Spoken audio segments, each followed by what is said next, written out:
আসসালামু আলাইকুম। ফজলক মহিলা কলেজের অনলাইন ক্লাসে আপনাদের স্বাগতম।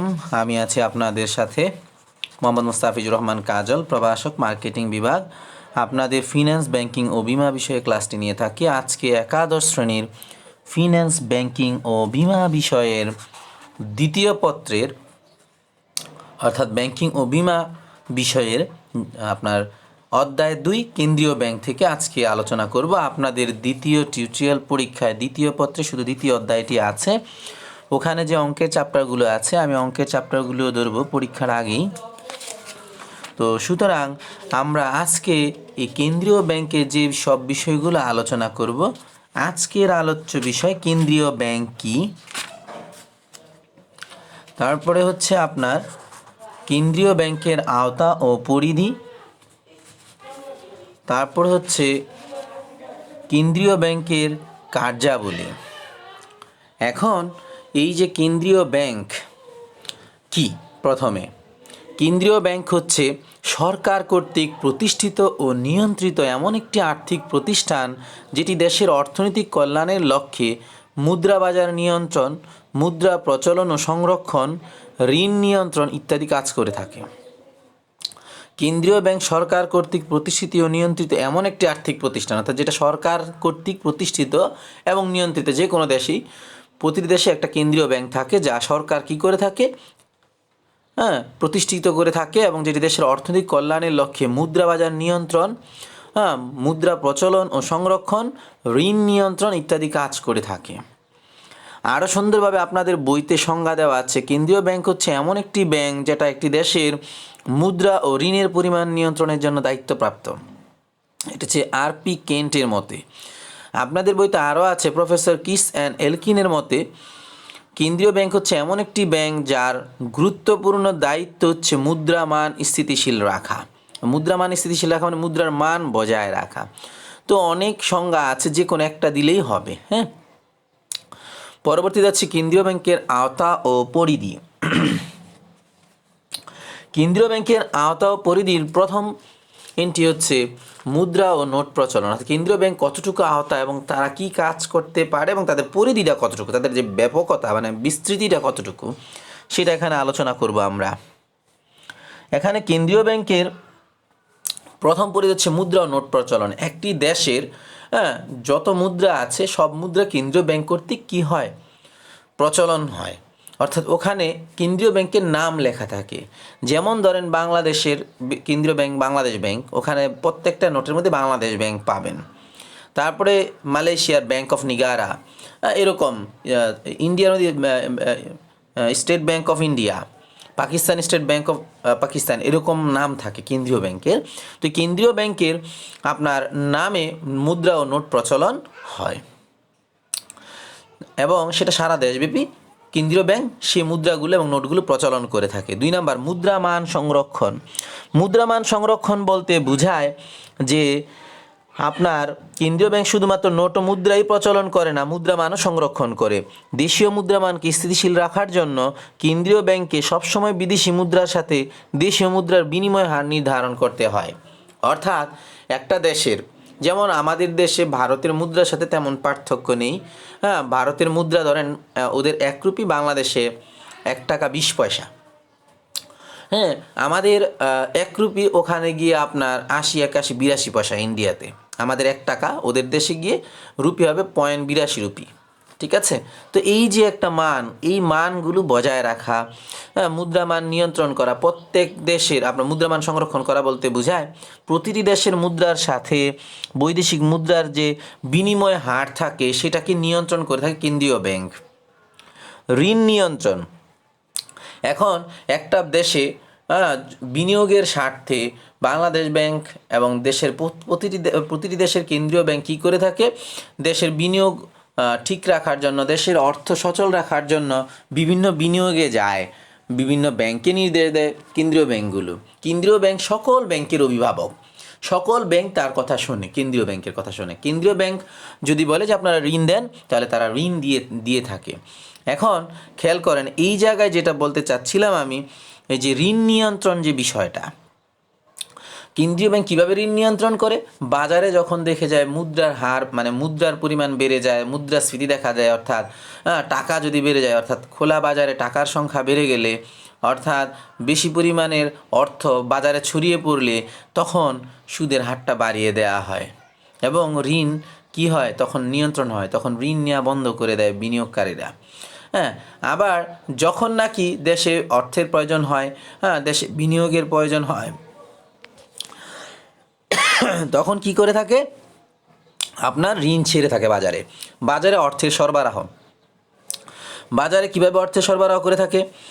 অর্থাৎ বাজারে আপনার কেন্দ্রীয় ব্যাংক যখন দেখে বাজারে নগদ অর্থের ঘাটতি রয়েছে, তখন বাজারে নগদ অর্থের বৃদ্ধির ব্যবস্থা করে। অর্থাৎ ধরেন বিভিন্ন ব্যাংকে তখন অর্থের সংকট দেখা দিল, কেন্দ্রীয় ব্যাংক ওই ব্যাংকের বল্টে টাকা পাঠিয়ে দেয়। তখন ওই ব্যাংক বিভিন্ন জনগণকে বিভিন্নভাবে ঋণ দেয় বা তাদের যে সঞ্চয় আছে, সঞ্চয় থেকে যখন টাকা তুলে নেয় তখন সে টাকা পরিশোধ করতে হয়। এই জন্য বাজারে অর্থের সরবরাহ করে থাকে কেন্দ্রীয় ব্যাংকই। বৈদেশিক নিয়ন্ত্রণ, বৈদেশিক নিয়ন্ত্রণ বলতে বোঝায় কেন্দ্রীয় ব্যাংক শুধু বৈদেশিক মুদ্রার বিনিময় হারই নির্ধারণ করে না, সাথে সাথে দেশের অভ্যন্তরে বৈদেশিক মুদ্রার আগমন ও নির্গমন নিয়ন্ত্রণ করে। সেই জন্য বৈদেশিক মুদ্রার লেনদেনের সাথে সম্পৃক্ত প্রতিষ্ঠানগুলোকে বিভিন্নভাবে তত্ত্বাবধানে রাখে। অর্থাৎ যত আর্থিক প্রতিষ্ঠান আছে যারা বৈদেশিক মুদ্রা ব্যবসায়ী বা হুন্ডি ব্যবসায়ী বলে, হুন্ডি বলে এটা অবৈধ যারা ব্যবসা করে তাদের হুন্ডি ব্যবসায়ী বলে, বৈদেশিক মুদ্রা ব্যবসায়ী যারা প্রতিষ্ঠান তাদেরকে নিয়ন্ত্রণ করে থাকে কেন্দ্রীয় ব্যাংক। এই জন্য বৈদেশিক মুদ্রা নিয়ন্ত্রণ হবে এই জায়গায় 5 নম্বর এন্ট্রিতে। তো বৈদেশিক মুদ্রাটা কে নিয়ন্ত্রণ করে? কেন্দ্রীয় ব্যাংক নিয়ন্ত্রণ করে। সরকারের ব্যাংক, কেন্দ্রীয় ব্যাংক মূলত সরকার কর্তৃক প্রতিষ্ঠিত, একটি দেশে সরকার কর্তৃক প্রতিষ্ঠিত এবং সরকার কর্তৃক নিয়ন্ত্রিত। সুতরাং সরকারের ব্যাংক হিসেবে কাজ করে কে করে? কেন্দ্রীয় ব্যাংক। সরকারের যত লেনদেনের হিসাব কিতাব রাখে কেন্দ্রীয় ব্যাংক। বৈদেশিক মুদ্রা রিজার্ভ সংরক্ষণ, দেখবেন আপনার বাংলাদেশ ব্যাংকের সামনে দিয়ে গেলে, বাংলাদেশের কেন্দ্রীয় bank Bangladesh bank Motijheel head অফিসের সামনে দিয়ে গেলে দেখবেন বৈদেশিক মুদ্রা রিজার্ভ এত এত বিলিয়ন লেখা আছে। অর্থাৎ বৈদেশিক মুদ্রা রিজার্ভ সংরক্ষণ করা কেন? কারণ এই বৈদেশিক মুদ্রার সাহায্যে ডলার যেটাকে বলা হয়, ডলারের মাধ্যমে ক্রয় বিক্রয় হয়। ইন্টারন্যাশনাল যত বাণিজ্য হয়, আন্তর্জাতিক যত বাণিজ্য হয়, ম্যাক্সিমাম ক্রয় বিক্রয় হয় ডলারের মাধ্যমে, কারণ ডলারের মানটা মোটামুটি স্থিতিশীল থাকে বিধায় এই ডলারের মাধ্যমেই লেনদেন করে থাকে। 8 নম্বর মুদ্রানীতি প্রণয়ন। মুদ্রানীতি প্রণয়ন বলতে বোঝায় কেন্দ্রীয় ব্যাংক সরকারের পক্ষ হয়ে মুদ্রানীতি প্রণয়ন করে। এই মুদ্রানীতির উপর দেশের অর্থনৈতিক অনেকাংশ নির্ভর করে। মুদ্রানীতির মূল উদ্দেশ্য হচ্ছে মুদ্রার অভ্যন্তরীণ ও বৈদেশিক মান স্থিতিশীল রাখা। এটা নীতিমালা জারি করে, অর্থাৎ লিখিত দলিল জারি করে। এইভাবে বিভিন্ন অর্থনৈতিক প্রতিষ্ঠানগুলোকে যারা বৈদেশিক মুদ্রা ক্রয় বিক্রয় করে থাকে তাদেরকে একটা নীতিমালা দিয়ে দেয়, তখন তারা ওইভাবেই কেনাবেচা করে। প্রতিদিন একটা মুদ্রার হার কেন্দ্রীয় ব্যাংক থেকে প্রকাশিত হয়, তখন তারা ওই হার অনুসারেই কেনাবেচা করে। এবার যাব আমরা কেন্দ্রীয় ব্যাংকের কার্যাবলীর মধ্যে। দেখতে পাচ্ছেন কেন্দ্রীয় ব্যাংকের কার্যাবলী একটা ছক আছে, আপনাদের বইতেও পেয়ে যাবেন, পেজ নম্বর 91-এ সেম ছকটাই পাবেন। কেন্দ্রীয় ব্যাংকের কার্যাবলী। কেন্দ্রীয় ব্যাংকের কার্যাবলী সাধারণত 4 প্রকার: সাধারণ কার্যাবলী, সরকারের ব্যাংক হিসেবে কার্যাবলী, অন্যান্য ব্যাংকারের ব্যাংক হিসেবে কাজ, অন্যান্য কার্যাবলী। সাধারণ কার্যাবলী, নোট ও মুদ্রার প্রচলন। আমি কিছুক্ষণ আগে পড়ে এসেছি আওতার মধ্যে নোট ও মুদ্রাকে প্রচলন করে কেন্দ্রীয় ব্যাংক প্রচলন করে। আপনার 1 টাকা থেকে শুরু করে আপনার 1000 টাকা নোট পর্যন্ত বাংলাদেশে সেটা কেন্দ্রীয় ব্যাংক কী করে? প্রচলন করে। মুদ্রার মান সংরক্ষণ, কিছুক্ষণ আগে বলা হয়েছে বৈদেশিক মুদ্রার সাথে বাংলাদেশের আপনার যে মুদ্রার মান সেটা বজায় রাখা, অর্থাৎ বিনিময় হার নিয়ন্ত্রণ করা, এটা মুদ্রা মান সংরক্ষণ বলা হয়। এটা কেন্দ্রীয় ব্যাংকের সাধারণ কার্যাবলীর মধ্যে পড়ে। মুদ্রাবাজার গঠন পরিচালনা নিয়ন্ত্রণ। মুদ্রাবাজার গঠন বলতে বোঝায় যেমন শেয়ার মার্কেট কন্ট্রোল করা, তারপরে হচ্ছে আপনার বিভিন্ন জনগণের সঞ্চয় নিয়ে বা বিভিন্ন ব্যাংকের সঞ্চয় নিয়ে এটা মুদ্রাবাজার গঠন করে এবং সেটা পরিচালনা করে এবং নিয়ন্ত্রণ করে থাকে কোনটি? কেন্দ্রীয় ব্যাংক। ঋণ নিয়ন্ত্রণ পড়ে আসছে যে ঋণ নিয়ন্ত্রণ করে থাকে একমাত্র কেন্দ্রীয় ব্যাংক, অর্থাৎ বাজারে যখন বিনিয়োগ করা দরকার তখন কেন্দ্রীয় ব্যাংক অন্যান্য ব্যাংকগুলোকে, দেশের সকল ব্যাংকের অভিভাবক হিসেবে নির্দেশ দিয়ে থাকে, তখন কেন্দ্রীয় ব্যাংক কী করে থাকে? ঋণ দিয়ে থাকে। বিভিন্ন ব্যাংক ঋণ দিয়ে থাকে। যখন আবার বলে যে বাজারে মুদ্রাস্ফীতি দেখা দিয়েছে, অর্থের পরিমাণ বেড়ে গেছে, তাই এই অর্থগুলো গুছিয়ে আনা দরকার, ঋণ নিয়ন্ত্রণ করা দরকার, তখন সুদের হার বাড়িয়ে দেওয়া হয়। হ্যাঁ, এরপরে কী হয়, সুদের হার বাড়িয়ে দিলে ঋণের পরিমাণ, ঋণ নেওয়া কমে যায়, প্লাস পূর্বের যে ঋণ আছে সেগুলো খুব দ্রুত উঠে আসে। বৈদেশিক বিনিময় নিয়ন্ত্রণ, বৈদেশিক যত লেনদেন হয় এক্সপোর্ট ইম্পোর্ট, এলসির মাধ্যমে, লেটার অফ ক্রেডিট, প্রত্যয়পত্রের মাধ্যমে, সেই লেনদেনগুলো কেন্দ্রীয় ব্যাংক নিয়ন্ত্রণ করে থাকে। যত ব্যাংকই বৈদেশিক লেনদেন করবে সেটা কেন্দ্রীয় ব্যাংকে অবগত করেই করতে হয়। হ্যাঁ, সেই জন্য কেন্দ্রীয় ব্যাংক কী করে, বিভিন্ন ব্যাংক, বাণিজ্যিক ব্যাংকগুলোকে বৈদেশিক বিনিময় নিয়ন্ত্রণ করে থাকে কেন্দ্রীয় ব্যাংক, বাণিজ্যিক ব্যাংকের। বৈদেশিক মুদ্রা রিজার্ভ সংরক্ষণ, কেন্দ্রীয় ব্যাংকের আরেকটা অন্যতম কাজ হচ্ছে বৈদেশিক মুদ্রা নিয়ন্ত্রণ করা। এর মূল কারণ হচ্ছে আপনার বৈদেশিক যত লেনদেন, ক্রয় বিক্রয়, আমদানি রপ্তানি বাণিজ্য সবই কী হয়, কিসের মাধ্যমে হয়ে থাকে, বৈদেশিক মুদ্রার মাধ্যমে হয়ে থাকে। সরকারের ব্যাংক হিসেবে কার্যাবলী, কেন্দ্রীয় ব্যাংকের আরেকটি কাজ হচ্ছে সরকারের ব্যাংক হিসেবে কাজ হয় তহবিল সংরক্ষণ করা। সরকারের তহবিল সংরক্ষণ করে থাকে কে, কেন্দ্রীয় ব্যাংক করে থাকে। কেন্দ্রীয় ব্যাংক কী করে, সারা দেশের যত ব্যাংক আছে ব্যাংকের একটা রিজার্ভ ফান্ড থাকে, প্লাস অতিরিক্ত অর্থগুলো কেন্দ্রীয় ব্যাংক নিয়ে আসে, তার কাছে রেখে দেয়, এবং দেশের বিভিন্ন ধরনের, অর্থাৎ আমাদের দেশে যখন আপনার হয়, অর্থাৎ সরকারি যত ট্রেজারি ফান্ড টান্ড, তারপরে আপনার ন্যাশনাল বোর্ড অফ রেভিনিউ যত কর টর আছে, সব কিছুর অর্থ সব বাংলাদেশ ব্যাংকে জমা থাকে। এই জন্য তহবিল সংরক্ষণ করে থাকে কেন্দ্রীয় ব্যাংক। কার জন্য, সরকারের জন্য। ঋণের উৎস, সরকারের প্রথম ও প্রধান ঋণের উৎস হচ্ছে প্রত্যেকটা দেশের কেন্দ্রীয় ব্যাংক। তো এই ঋণের উৎস হিসেবে কাজ করে থাকে। হিসাব সংরক্ষণ করা, তো হিসাব সংরক্ষণ করে থাকে সরকারের যত হিসাব কিতাব, আয় ব্যয়ের হিসাব কেন্দ্রীয় ব্যাংক কর্তৃক নির্ধারিত সংক্ষিপ্ত আকারে একটা হিসাব সংরক্ষণ করা হয়। সরকারের ব্যাংক হিসেবে কেন্দ্রীয় ব্যাংক কাজ করে থাকে, তাই বলা যায়। আর্থিক লেনদেন সম্পাদন, আর্থিক লেনদেন সম্পাদন করা, অর্থাৎ একটি সরকারের যত লেনদেন হয়, আর্থিক লেনদেন, কেন্দ্রীয় ব্যাংক সেটা সম্পাদন করে থাকে। অর্থ জমা, গ্রহণ ও স্থানান্তর করা, অর্থাৎ সরকারের যে ট্রেজারি বিলগুলো আছে এবং বিভিন্ন ধরনের সরকারি যত লেনদেন, গ্রহণ, জমা এবং স্থানান্তর করা, এগুলো কেন্দ্রীয় ব্যাংক করে থাকে। বিভিন্ন পক্ষের সাথে সম্পর্ক রক্ষা, সরকার কর্তৃক যত লেনদেন হয় বৈদেশিক বিভিন্ন পক্ষের সাথে, তখন সরকারের হয়ে কেন্দ্রীয় ব্যাংকের প্রতিনিধি গিয়ে সেই বিভিন্ন পক্ষের সাথে সম্পর্ক রক্ষা করে থাকে। বিভিন্ন বৈদেশিক ব্যাংকের সাথে কী করে থাকে, চুক্তি করে থাকে, এবং তাদের সাথে একটা সম্পর্ক রক্ষা করে থাকে। সরকারের প্রতিনিধিত্ব করা, অর্থাৎ সরকারের হয়ে কেন্দ্রীয় ব্যাংক সবসময় প্রতিনিধিত্ব করে থাকে যে কোনো কাজে, অর্থনৈতিক কর্মকাণ্ডে। সরকারের উপদেষ্টা, সরকারকে বিভিন্নভাবে বিনিয়োগ বা বিভিন্ন অর্থ কোন কোন উৎস থেকে আসবে সেটা সেই সম্পর্কে কী করে থাকে, কেন্দ্রীয় ব্যাংকের প্রতিনিধিগণ সরকারকে বিভিন্ন ধরনের দিক নির্দেশনা দিয়ে থাকে। এ হলো সরকারের ব্যাংক হিসেবে কাজ করে থাকে কেন্দ্রীয় ব্যাংক। এবার হচ্ছে গিয়ে অন্যান্য ব্যাংকের ব্যাংক হিসেবে কাজ করা। অন্যান্য ব্যাংকের ব্যাংকার হিসেবে বলতে কী বোঝায়, সকল ব্যাংকের অভিভাবক হচ্ছে কেন্দ্রীয় ব্যাংক।